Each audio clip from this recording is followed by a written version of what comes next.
Hey guys, welcome back to ಎನ್ಸು vlog. So guys, ನಾನಿವತ್ತು ಕುಲ್ಫಿ ಮಾಡೋದೆ ಹೇಗೆ ಅಂತ ತೋರಿಸ್ಕೊಡ್ತೀನಿ. ಇದು ಬಂದು ಎಷ್ಟು ಈಸಿ ಮತ್ತು ಸಿಂಪಲಾಗಿ ಮಾಡ್ಬೋದು. ಮಕ್ಕಳಿಗೆ ಕುಲ್ಫಿ ಅಂದರೆ ಐಸ್ಗಳು ಅಂದರೆ ತುಂಬ ಇಷ್ಟ. ಸೊ ನಾವೇ ಮನೇಲಿ ಮಾಡಿಕೊಟ್ರೆ ನಮಗೂ ಖುಷಿ ಆಗುತ್ತೆ ಮತ್ತು ತಿನ್ನೋರ್ಗೂ ಖುಷಿ ಆಗಬೇಕು. ಸೊ ಇದನ್ನು ಮಾಡೋದು ಹೆಂಗಂತ ನೋಡೋಣವಾ? ಗೈಸ್, ಮೊದಲಿಗೆ ನಾನು 1 ಲೀಟ್ರ್ ಹಾಲನ್ನ ತೊಗೊಂಡಿದ್ದೀನಿ. ದೆನ್ ಫ್ಲೇವರ್ಗೆ ಮ್ಯಾಂಗೋನ ತೊಗೊಂಡಿದ್ದೀನಿ. ನೆಕ್ಸ್ಟ್ 1 ಸ್ಮಾಲ್ ಬೌಲ್ ಶುಗರ್ನ ತೊಗೊಂಡಿದ್ದೀನಿ. ನಂಗೆ ಸ್ವಲ್ಪ ಕ್ಯಾಶ್ಯೂನ ತೊಗೊಂಡಿದ್ದೀನಿ. ಸೊ ಇವಾಗ ನಾನು ಒಂದು ಪಾತ್ರೆಗೆ 1 ಲೀಟ್ರ್ ಹಾಲನ್ನ ಹಾಕ್ಕೊಂಡಿದ್ದೀನಿ. ಸೊ 1 ಲೀಟ್ರ್ ಹಾಲು ಬಂದು 1/2 ಲೀಟ್ರ್ ಆಗೋವರೆಗೂ ನಾವು ಕುದಿಸ್ತಾ ಇರಬೇಕು ಮತ್ತು ಕೈ ಗುರಾಡ್ತಾನೆ ಇರಬೇಕು, ಇಲ್ಲಾಂದರೆ ತಲೆ ಹೊತ್ಬಿಡುತ್ತೆ. ಸೊ ಗಾಯ್ಸ್, ನಾನು ಇವಾಗ ಕ್ಯಾಶ್ಯೂನ ಪುಡಿ ಮಾಡಿ ಹಾಲಿಗೆ ಹಾಕ್ಕೊತಾ ಇದ್ದೀನಿ.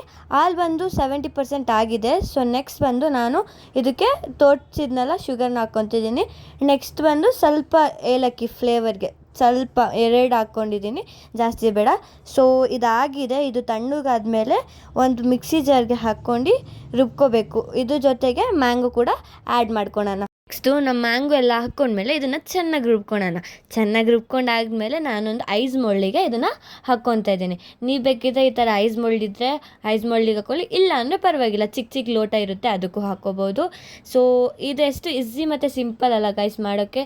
ಸೊ ಇದು ಬಂದು 5 to 6 ಅವರ್ ಫ್ರಿಜ್ಜಲ್ಲಿಟ್ಟರೆ ನಮ್ಮ ಕುಲ್ಫಿ ಬಂದು ರೆಡಿ ಆಗುತ್ತೆ. So 5 to 6 hour ಕಾಯನ್ವಾ.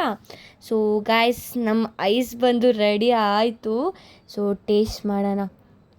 Guys, same kulfi ಹೆಂಗಿರುತ್ತೋ ಸೇಮ್ ಹಂಗೆ ಇತ್ತು. Loved it guys. ನೀವು ಮನೇಲಿ ಟ್ರೈ ಮಾಡೋದು ಬರಿಬೇಡಿ. ಬಾಯ್.